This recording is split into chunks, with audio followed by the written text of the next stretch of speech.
Totally baseless. Hey, it's Totally Baseless. My name's John, and this week we're going to do something a little bit different. This is the cult episode. We're going to talk about three, as you can see, pretty crazy cults. But no matter what we're talking about, always lucky to have a guy who Sam Bankman-Fried turned to for all his investment advice. Dan, welcome to the podcast. Just happy to be here.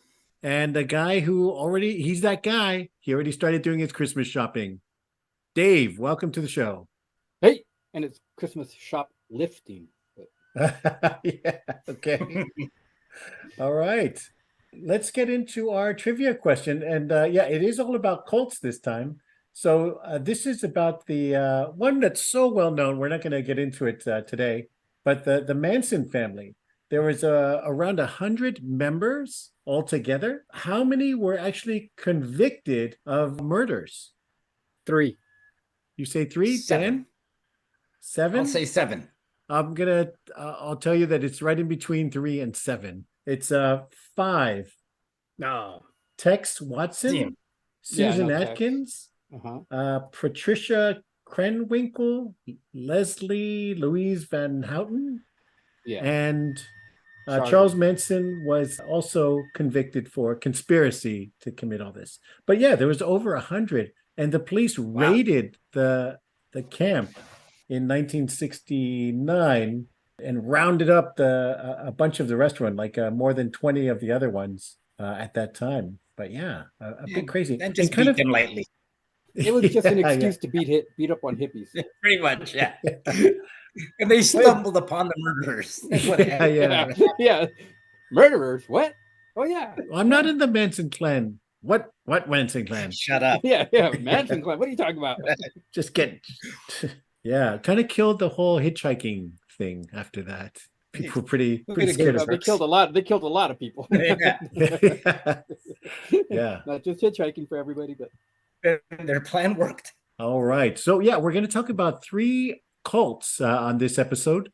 The first one is the People's Temple, led by Jim Jones. And I wanted to mention this one because this is where we get a lot of weird things that happen, but a lot of things that even change the language, like drinking the Kool-Aid came from this cult. And actually a congressman was killed. It's all over the place, this deal. But Jim Jones started this cult in 1955 called the People's Temple out of Indianapolis. And he started getting followers all over the country. He kept moving around, and he was afraid that there would be a nuclear attack in Indianapolis. So he moved there from there. And lucky enough for California, he came out to Eureka, where he thought it'd be a little bit safer. And just to give you an idea of how, I guess, innocent the times were, that they didn't recognize this for what it was, he was actually presented with a humanitarian award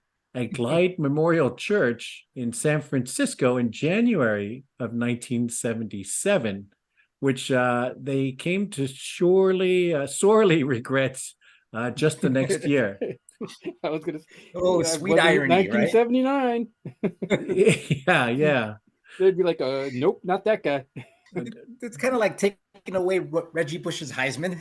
Like, maybe not. But we don't talk about that. There's a few warning signs, right, with this one from the very beginning. Because first of all, who's afraid that Indianapolis is going to be the target of nuclear destruction? Yeah, and then you go to California, right? Which is probably more of a target than Indianapolis. Well, maybe easier to recruit. Yeah. Oh yeah. Probably getting hippies left and right. A lot of hippies. But that should have been warning sign number 1, right? Oh, this is a very legit organization, and your fear is that Indianapolis is a target for nuclear destruction? Okay, I'll join. I mean, it just keeps kind of going downhill with this guy. Yeah, I mean, and just looking at him with the glasses on, with those sunglasses on all the time, he looks kind of crazy anyway, right? No one ever picked up on that. That was the fashion of the mid-70s, I think. Look, here's the and story. that white tie too. I got a story. Not that it had. And the is this about you escaping that cult again? Well, yes, no. It has to do with church, though. In eighth grade, Sunday school, I guess for some reason they were going to. We talked about cults, but he started off by passing a picture around of Jim Jones, his wife, and some of his kids. Just a normal picture, right? Oh, wow. And In he asked, your church? yeah. And, Wow. and it was Sunday school. I forgot why we were talking about it, but they passed it around and they asked us to what we thought of the picture or what we saw in the picture. And everybody was like, "Oh, it's a family. Oh, this, oh, that." And I look at it and I'm like, "It's Jim Jones," but I said it under my breath. I'm like, "It looked like Jim Jones, man." The dude could, and they're like, "What? Where's this And I'm going? like, nothing." Yeah, and I'm like, "Nothing." I'm like, and then afterwards he goes, "This is Jim Jones." I'm like, I should have said something, of course. And then they got into the whole, cults and false prophets and stuff like that. But it was funny that no one picked up on that being Jim Jones, and I'm like, dude, it's Jim Jones. Does nobody watch TV? I was gonna get a little concerned though where they were what the angle was at first. This is my neighbor. He's a nice guy. Yeah. This is my dad. We should be more like him. Yeah. Why are you showing me this picture, Pastor Jones? Yeah, this is my savior. Like when you start thinking about it and you look back, like there's like different like lanes or categories of cults and groups, right? This one's kind of like the people that almost like followed like Mussolini and Hitler. He did some good things at first. He talked about racial equality, and then he slowly starts going off the deep end, right? Yes. Well, see, I have my own theory about these cults, especially about the three that we just that we're going to talk about. There's three of them, right? And this is like the Godfather. Okay, there's the Godfather, right? And then there's Sonny Corleone, which is the People's Temple. There's NXIVM, which is kind of like Michael Corleone, right? Deep little, deep thinker. Yeah, very complex. And then there's the Fredo, right? And that's Heaven's Gate. The just totally simplistic, moronic one. Heaven's Gate. I'm not the Fredo. There's a cult for everyone, really. Exactly. Those guys were like, "We're not the Fredo." You are. And I would think and the Godfather of all these cults, I think, would be the one that we're not going to talk about because everybody's scared of litigation. Scientology, but L. Ron Hubbard. Beep. In the words of Rocky V, sue me for what? But there's like strategy, right? There's like levels of cults. I mean, like the Jim Jones was like started off okay, but then he casually slips into, oh, by the way, I'm your Messiah. You're like, whoa, wait a minute. Yeah, and it gets into murder, right? And then it gets into murder-suicide. Right? They gunned down the I don't know if he was a senator or the senator. Or Leo Ryan. Yeah. He decided to. So they moved to Guyana to get away from all the media attention and all the investigation into him. And so this congressman goes to check out because all these American citizens have taken off to Guyana. And he was, shot and killed by 4 members of the People's Temple. Yeah. So nothing good happens in Guyana, right? Yeah. So I'm sure he had, you know what? We got nowhere else to go. Let's meet our maker. Yeah, it is. But it's like, let's take everybody with us. There's also like the dubious geography. Once again, first I moved from Indianapolis. Then I decided to go to Guyana to spread my utopia. Shouldn't somebody go, wait a minute? No. That was Pump the brakes. I was like, nothing good happened. I remember not knowing where Guyana was. I thought Guyana was in Africa. I had no idea that it was South America. Just neither here nor there. But that's how far away it was. Guyana. Nobody's. The real loser. But whenever a cult wants their own compound and it wants it somewhere outside of jurisdiction, that's when you got to start going. You know what? This might be a cult. Yeah. You know what? We're moving our meetings. Yeah, we're moving our meetings to a place without extradition treaties. You're like, what? For some reason. That might be isolated. And as you probably know, this one ends up very tragically. And this is the famous part where they drink Kool-Aid laced with cyanide. So over 900 people were killed, including Jim Jones, who had a bullet wound to the head. probably as one of the people were choking, and they're like, "Damn you, Jim Jones!" But that's where that's where the phrase come from. Don't drink the Kool-Aid. Don't be a blind follower. And of course, a lot of the, ironically and comically, a lot of MAGA people say this. Imagine the hit that Kool-Aid took after that. it nearly broke the company. Hey, Kool-Aid! He's not going to be crashing through any walls anymore. Like, fuck that. I don't want anything to do with looking violent. Well, not to mention the Guyana Board of Tourism must have really had a hard time. So, what are you known for? Don't ask. Don't ask. Why don't you talk about our lush tropical rainforest and all that? No, everybody knows us as where the freaking Jim Jones that had all his people killed. Yeah. Yeah, that's pretty huge. 900 dead bodies across this compound. You know, can you imagine? You're just like, okay, let's see. I had a taco order for this settlement. Yeah. Who's going to pay for this? So would you say this is a violent cult? Almost Sonny Corleone-like violent? Oh, man. Yep. Well, let's go to the next one in a chronological order, and a big leap in the crazy, the Heaven's Gate cult. This was founded by this guy Marshall Applewhite and Bonnie Nettles in the 1970s, and they had this very involved belief. So people were trying to define if this is more like a Christian end of world kind of cult, or it's just a UFO cult, because they believe in all these things regarding aliens, that they would be rescued by being swept up in the Halley-Bopp comet that passed in 1997, thinking that it would take them to the next level of existence. Instead of getting swept up in this comet, or in order to get swept up in this comet, I should say, Applewhite and 38 followers died by suicide by taking not Kool-Aid this time, but phenobarbital mixed with applesauce. And maybe applesauce took a hit in sales that following year. But this involved something called these evil space aliens called Luciferians that were representing themselves as God and faking miracles using holograms. So it was this whole involved thing with evil aliens and flying saucers and just something that you wouldn't expect even 38 people to get caught up in, but they did. This is just a straight up dumbass cult. I was gonna say this is the nerd cult, right? These guys are all into Star Trek. That's Star too much Wars. credit. Too much sci-fi, huh? Yeah. They had an away team. That's what they were. The away team. I think that's what they were going to call themselves. So, guys, I've got an idea. We all wear red shirts. and then the two founders met each other in a psychiatric clinic, and so when they got out, there were signs, people.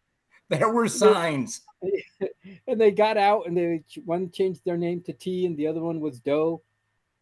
And then at one point, I think that was what the names they ended up. But that's how we pronounce it on planet Zolax. Yeah, exactly. That's the way it's spelled, but that's not the way it's pronounced. I would have to pull your tongue out through your mouth to pronounce it correctly.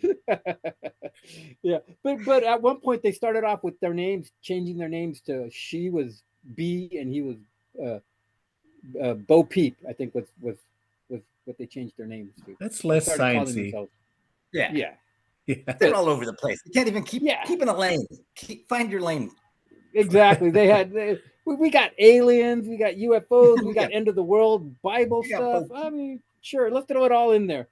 And all because this guy couldn't face being gay. Right? If you read between the lines. Article, no. If you read the article, it says that he got fired from being a music teacher at whatever university he was a music teacher because he had a relationship with a male student. But throughout, was it because of the gay relationship or was it because it was an improper relationship? It's like, well, it's probably the 1950s 40s, maybe. No, I think So, the teen student is the problem anytime. yeah. Right. Yeah. But then the cult got into castration because this guy As you do. he didn't want those sexual impulses to be part of the cult. So there was no fraternization between anybody in the cult, and they were all pretty much asexual in the cult because he was So they fighting his. met As in we a shall see psychiatric shortly. institute, you say? Yeah. Well, yeah. Hmm. That's What could the possibly go key. That's wrong? the key. That's the key here, I guess. This guy was Talk about crazy. burying the lead. Yeah. You think some of the members would have gone, so wait a minute, let's not gloss over this castration thing. Is that really necessary? Well, that's the thing. That said, some of the members were enthusiastic and did it, and the other ones just like, you know what, Yeah. that's cool. You got a no fraternization policy. Hey, I can live with that. I can keep it in my pants. And these guys ended up being a big joke because they all wore matching tracksuits and Nike shoes. Yeah. They had a big thing about making everything the same for everybody. Yeah. Yeah. But what have we learned from this? From both the People's Temple and Heaven's Gate? Yeah. Do not eat children's food. Yeah. No Kool-Aid and no applesauce. Oh, man. Yeah, if your leader promises you a banquet full of snacks for preschoolers, get the fuck out. Yeah. You ain't gonna make it out of there alive if you do. Yeah. So what's on today's menu for the big banquet? Lunchables and Capri Suns. Get the fuck out. I'm out. Yeah, it makes you wonder how you find followers. I mean, I guess you're the most lost people. They don't get a lot. I mean, they were around for a while, and they ended up with 30. They ended up with 38 followers. And also, this was the first cult that used the internet to get its message out there. So who knows how many people they actually had? Yeah, I mean, yeah. we know they had 39 that were like true believers, right? But who knows how many others were there going, you know what? Thank God I was watching them through the internet. Yeah, thank God I was late to the party. I was an internet follower and not an actual. I think this is more an indictment, though, of the type of people that used the early internet than anything else. That's what that says more than anything, really. It's like, yes, I was an early adopter of the internet, and I live on planet Xenon 8. Like, yeah, pass. Yeah. All right. Well, yeah, that brings us into like more current times. The NXIVM, spelled NXIVM cult, much more modern, much more complex, but just as crazy as the other ones. But at least with this one, you can see the guy's motivation when he has female sex slaves. Kind of like, okay, I can see where his motivation is coming from here. This one was started by Keith Raniere. He started this kind of like a self-help company in 1998.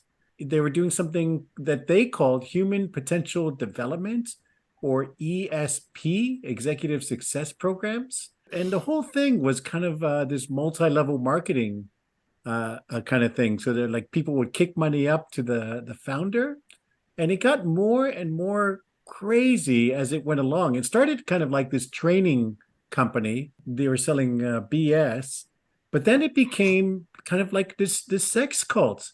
This thing called the DOS, what they call DOS, Dominus Obsequious Sororium, started in 2015, where women were branded. They were made to record false confessions. They had to submit their nude photographs so they could be blackmailed. And each woman, if she brought in somebody else, she would become that person's master. And kind of like a whole pyramid structure. So if you brought in a bunch of women to the cult, you were their master. And then, of course, Keith Raniere, the founder, he was at the top of the pyramid as the Grand Master and the only male member of the DOS. Of Just course, by There's coincidence. your sign, people. There were signs once again. Yeah.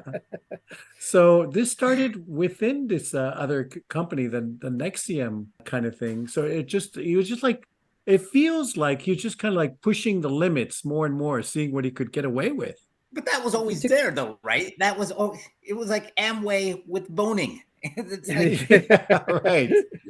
Avon, you get a pink Cadillac. You've reached the anal level. Mary Kay Cosmetics, right? The pyramid It was scheme. always there. It's not like he was. Yeah. He took a page out of Scientology, right? Let's sell somebody a package of some self-help mumbo jumbo, right? How to improve your life. Yeah. And then slowly con them into paying more. And then, hey, have you thought about joining this cult? This branch. You're really good at blowjobs. Have you thought about now moving up to the vaginal level? Right? Like, yeah, the ultimate level is, and now you've reached the ultimate level of enlightenment, which is, sex with me. Let me think. What was it again? Which is also the second level of enlightenment. It's Have you ever heard of the word ménage à trois? It's a self-help technique from France. Yeah. We're from France. Yeah. But what's funny is you read the Rolling Stone thing, the guy was actually a failed multi-level marketing guy before he started the cult. Well, of course, because he didn't have the sex part in. Once he got the sex part in there, that's when it takes off, right? Yes. But that was also his downfall, right? But that was also his Yeah, like, downfall. I mean, he could have stayed. He got greedy. Exactly. Well, he got horny. He didn't get greedy. He got horny. Right? I mean, if he stayed with the other part, he would have probably gone under the radar for a little bit longer. But he started this whole cult thing and branding these girls, these women, and that's what eventually, I guess, one lady got pissed off. Yeah, I bet. Realized, wait a minute. I bet she did. Wait a minute, I'm not the only branded one, or you've got another girl. So yeah, well, what was the initial anger? Was it the branding or the discovery of that there were others? I'm not the only one you did this to. Thing is like a second tier Scientology, right? I mean, Scientology has Tom Cruise, John Travolta, Yeah, Allegedly.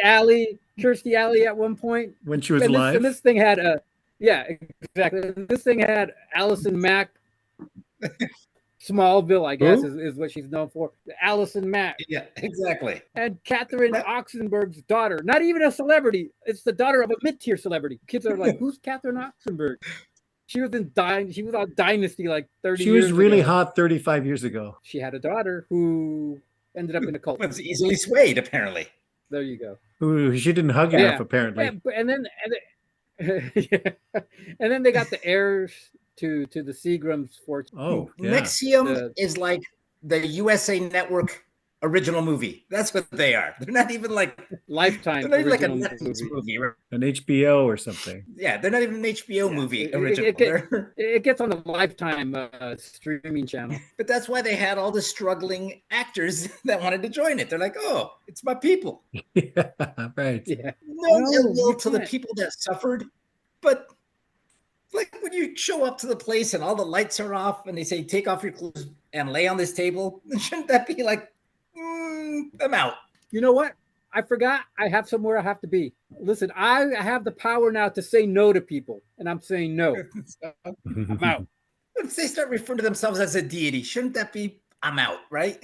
Once again, I always go back to, there were signs. This goes for all cults. The minute they start telling you got to give up all your possessions, all your money, don't be materialistic.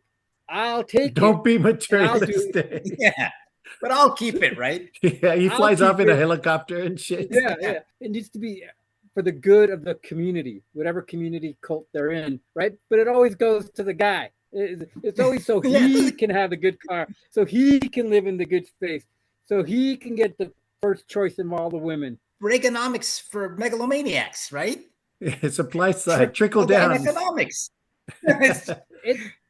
And eventually I will give stuff to you. Once I have reached the high end, then I'll show you how. I don't want to get into a theoretical debate on political systems or anything, but it's like communism, right? The guy at the top is the one that benefits the most. Everybody else, you got to share. It's never what's good for me is good for you. It's what's good for me is good for me. Well, this one's kind of like a little bit of a corporatized thing because it's a whole company. They're doing this multi-level marketing. They're selling this self-help thing. And But who if was at you the top of the pyramid? if you But who was go, at the top? yeah, and if you go He was at behind the the top of curtain, everything, right? yeah, if you pay a little extra, I look closer to Scientology. Yeah, But really, if you look at it and you read more and all the symbols that this guy's using and the weird spellings and the acronyms, he's a freaking horny guy that read Dan Brown novels. yeah, right. That's all it is. The guy was an Amway How salesman that read the Da Vinci Code and was trying to get laid. Yeah, how can I get laid with what I know? Yeah. yeah. I was gonna say, so if anything, he was an overachiever, right? With what he knew, he shot for the stars. Well, and there he you made go. it for a while, right? He got himself laid, he got some money in his pocket. Eventually it all Got an came evil crashing worldwide down. organization. Yeah, more like a Bond villain, right? Yeah. Totally. It's, Well, it all did come crashing down. Finally, there was an expose written by the New York Times in 2017. And then a bunch of other news outlets started to come out with stories about how the women were abused, how they were forced to work, hand over their possessions. Other news programs like 2020 started coming out at the end of 2017. And then finally, the arrests started happening in 2018. The guy, Keith Raniere, he was convicted along with other people, but he was convicted for racketeering, forced labor, sex trafficking, of course, attempted sex trafficking. You know, I guess the failed ones, you got to pay for those too. Identity theft, possession of child pornography, just all kinds of stuff. And as part of the plea agreements, the assets of this corporation were forfeited. Do you think if he would have cooperated, he would have got a lesser sentence? Because all the other people pled guilty and cooperated, right? And they only got like 3 years. He's like, you know what? I think I can beat this. I'm going to fight this in court. And he ends up with 120 years. he bought what he was selling. It came back and bite him. He literally bought what he was selling in the end, and it came back and bit him in the ass. I can beat this. Do they not know who I am? I can beat this. If you take my empowerment course, I will show you how to let me off. Yeah, right. Look into my eyes. You do not want to convict this man. Okay, Jedi. Yeah, that's the irony, right? He bought what he was selling, and boom, he got convicted. Yeah. Also, somewhere in this, there's a really sweet Pussy Galore reference. As an adjective describing what he was getting, sure.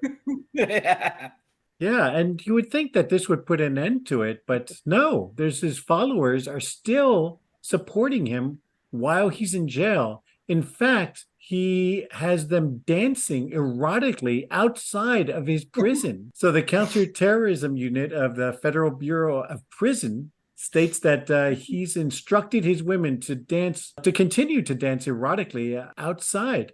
And they're still big supporters of him, including some of those low-level former celebrities. Is that a smart move? Piss off your fellow inmates when you're in prison and you can't get sex? What do you think is going to happen to that guy? Oh, man. I mean, all the inmates are going to be like, really, dude? We don't get anything. And you get these girls dancing outside? Well, the girls said that they were dancing for everybody, all the prisoners, so that he wouldn't be the one that get into trouble. But yeah, of course, they saying that. So yeah. All I know is I wouldn't mind being in the cell next to him. Yeah. But if you want to see more about this or learn more about this, there's a whole HBO series called The Vow. I think the second season is actually coming out where he gets convicted and everything. And it's actual women that were caught up in this, that were branded and blackmailed. They interview and they go over the whole thing. There's like 9 episodes in the first season. There's also an HBO show. HBO loves this kind of stuff on Heaven's Gate as well. So if you want something not quite as fun as this podcast, you can watch those. Oh, and if you're really interested in cults, you can also go to your nearest Scientology reading center and tell them you have a whole lot of money to burn. I guarantee you'll get firsthand, get the firsthand knowledge of. Hello, I have this satchel full of money and low self-esteem. Can you help me? Yeah. All right. Thanks for listening on our cult episode. There's plenty of other cults, so we might do a part 2 down the road. But please hit subscribe, keep up with the latest episodes, and thank you for listening. Check you later. All this.